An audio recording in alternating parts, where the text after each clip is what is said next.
Hey guys, so today we're going to talk about the Internet of Things.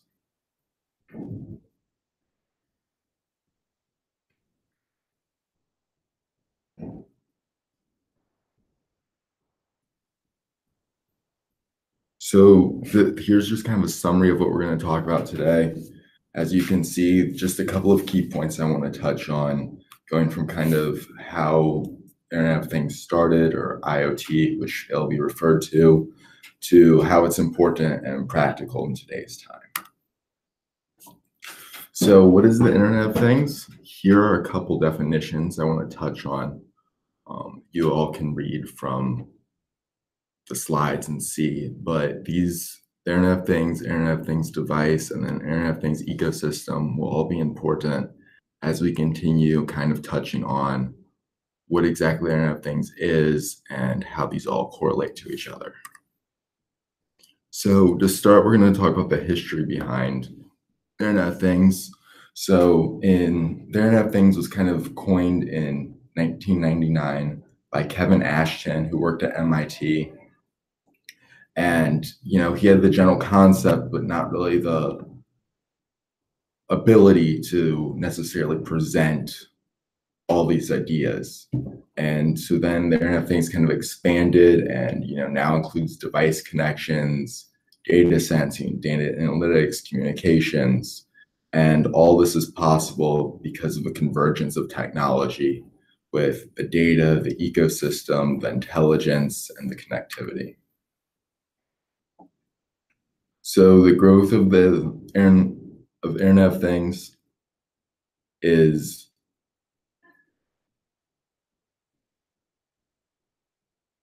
so it has some roots in ATMs and machine-to-machine connections, which have been around for a while and include things like,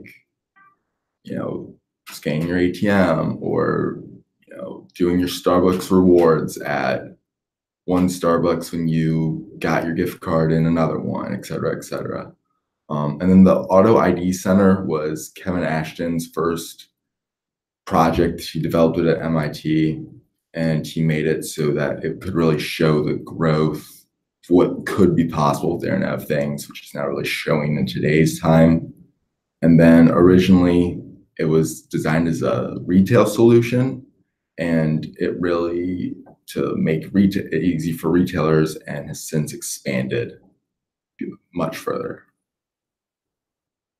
So here's some trends. We want to talk about the dollar growth. So as you can see from this graphic, it's exponentially increased over time, and it's just an exploding market right now in terms of revenue. And then 2020 is supposed to be the peak season where all this Internet of Things is really going to start coming along and be practical in society. And that kind of touches into the reality. Is this practical? We're not quite there yet, but these trends are showing exponential growth into these different markets. So now we're going to talk about the ecosystem. So kind of the key traits of the ecosystem was the automation, communication, and actionable intelligence. So in order to make all these things connect, you really have to be able to communicate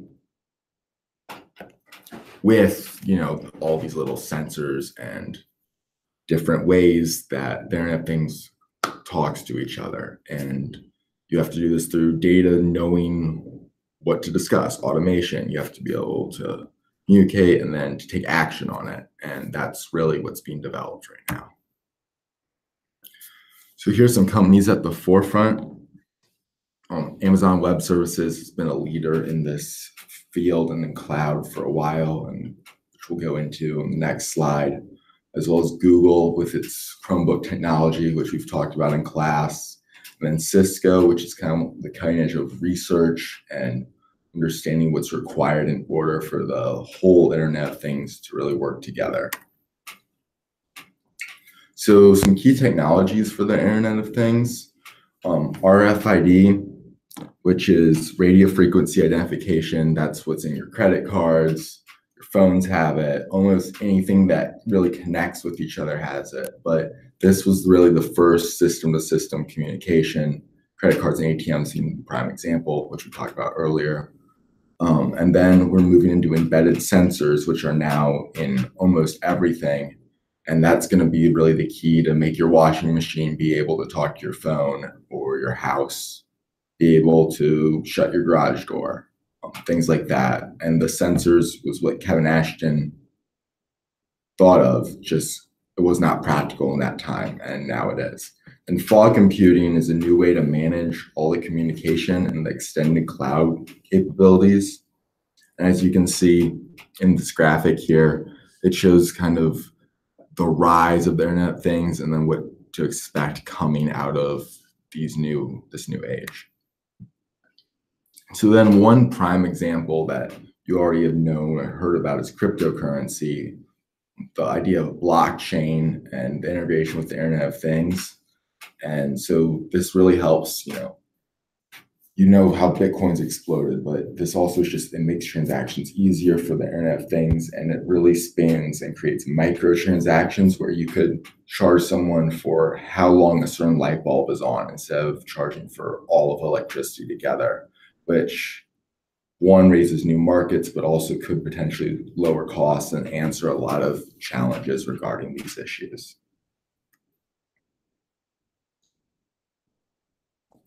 Moving on to potential uses.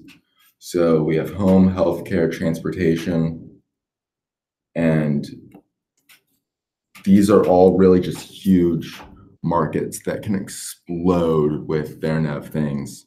We're talking home is, primarily if you've seen the Nest systems by Google that Google purchased, or with healthcare, it's estimated that by 2019, 89% of healthcare will adopt an Internet of Things technology. The advantage of this is cost saving and productivity enhancing and potentially life saving.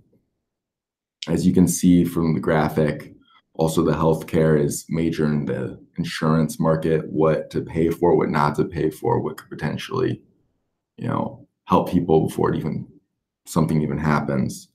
And then transportation is probably the biggest driver right now. You've heard of things like Tesla and, with the autonomous vehicles, and that's what everyone is really shooting for right now. And that could potentially be the first big autonomous integration in the Internet of Things as we progress forward.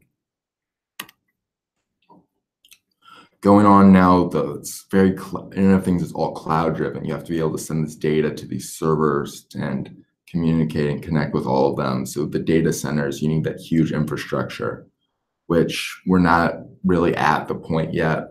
Like I mentioned earlier, fog computing is one of the answers to that, but isn't a perfect solution. And as you can see, the amount of cloud storage and traffic has grown exponentially and will continue to grow exponentially, especially because of these new Internet of Things devices. This also includes intelligent data. We have to be able to take all this data and put it somewhere, turn it into something practical. And that's really kind of the next key step in order for the Internet of Things to become a true reality. One concern going off of that is the amount of data involved. So already right now, with all the streaming, that accounts for about 5% of the world's internet usage. And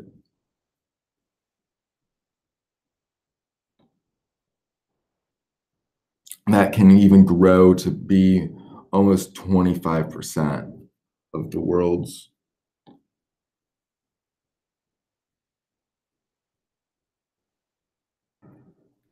electricity by 2025, which is an outstanding amount. And just for a little bit of context for how fast this has grown, there were 25 billion connected devices for 7.2 billion people in 2015. And that number is expected to be 50 billion connected devices for 7.6 billion people in 2020, which is, again, is just a massive expansion. And companies really need this intelligent data systems in order to keep up and adopt all these new systems. Now, moving on to security, which is probably one of the biggest concerns if everything's connected. already cybercrime is a huge market, and you've heard of multitude of things getting hacked and scandals and credit cards being a big one, and with everything connected, that could even just expand. And there are a lot of vulnerabilities in these types of software because of how big the ecosystem is, and that's a challenge that hasn't exactly been fixed yet, although there are potential solutions. And some regulations have been passed. For example, in the EU, there's a general data protection regulation and e-privacy regulation, which make it legal. Obviously, people still break the laws, and there needs to be vulnerabilities patched and security in place so that these cyber crimes can be prevented and people's privacy, which is a huge concern, can be maintained. Going on now to the programmable world, this is kind of one key idea that should be pointed out and is really something that could be at the forefront of these new technologies, that everything can really communicate, and then getting to the point where it can predict your activities, where you can have efficiency by driving to your car can tell your coffee maker that you're almost to office and to have coffee ready, or your laptop can email your wife that you're leaving the office, et cetera, et cetera. And really just make lives more efficient and possibly humans lazier and less intelligent as we continue to let artificial intelligence do more, which is another potential concern.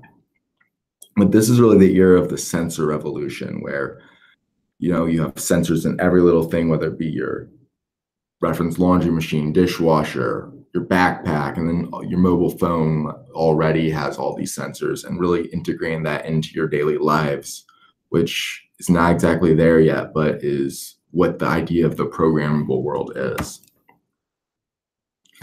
Then smart cities, which might be the future if you're looking far ahead, is the grid with transportation, the ability to make smart lights and communicate with autonomous vehicles, understanding road maintenance, and even maybe directing traffic based off of size of car or where exactly locations you want to go, which could potentially save tons of time and make the driving itself a lot safer. And then going into smart buildings, the idea of being able to use with the transportation, safety, infrastructure, sustainability, and it's all integrated into these buildings to make them smart and efficient with the tasks that they're designed for. On counter note to that would be that they have to be designed to be flexible, because you have tenants changing in and out of buildings all the time. However, with these smart buildings, there could potentially be better planning and locations of buildings and connecting things together to make them really flow in the most efficient manner possible. As we kind of move to close here, we're going to talk about the benefits, which, this is a whole new technology and people are really embracing it, and it solves all these new problems. And it really is, it can do things that we've never thought about doing before, which before you thought about, you didn't think the internet was possible in the 1940s, and look where you are now. And that's kind of the similar thing. This might be one of the second tech revolutions per se. And it'll be interesting to see as it grows into 2020, which is kind of the key year, where these trends end up leading. So how important is the Internet of Things? Well, there's still a lot of change, but most change, we progress forward, we develop new technology, and that's really important, but it is still early, and necessarily the infrastructure to be able to have this complete digital transformation, it's not necessarily there yet. You can see from devices connected to the internet, you go from 1 billion to 6 billion to 28 billion. That's a massive jump. And you look at these different cities and everything that would be connected to the internet, cars, etc. And it remains to be seen if that infrastructure can be created and put in place to manage this futuristic world that we're embarking upon with the Internet of Things. So just to summarize, with the Internet of Things, it's kind of a new revolution. You talk about its history, the growth of the Internet of Things, and its trends, how this is really the next thing in technology, away from the wireless and away from the mobile phone and into this new age of every device connecting. And you go into what made the Internet of Things possible with the ecosystems and these companies that are on the forefront of the Internet of Things and key technologies, and one potential use being cryptocurrency and the cloud, and how those really work and lock together to make this a potential reality. And then the concerns would be the security, the amount of data involved, things that exactly haven't been worked out yet. But if all these get worked out, if this is streamlined, security is less of a concern, and there's more, the data can be processed more efficiently. There could be huge benefits with the programmable world and smart cities. And can it be a reality? Not quite. We're not quite there yet. And among the research I did, they're not completely sure that, but we are definitely moving in that direction. And this could be a realistic thing in the future. So here are my references. I hope you enjoyed the presentation, and there was something to be said for the Internet of Things and where everything is going in this process.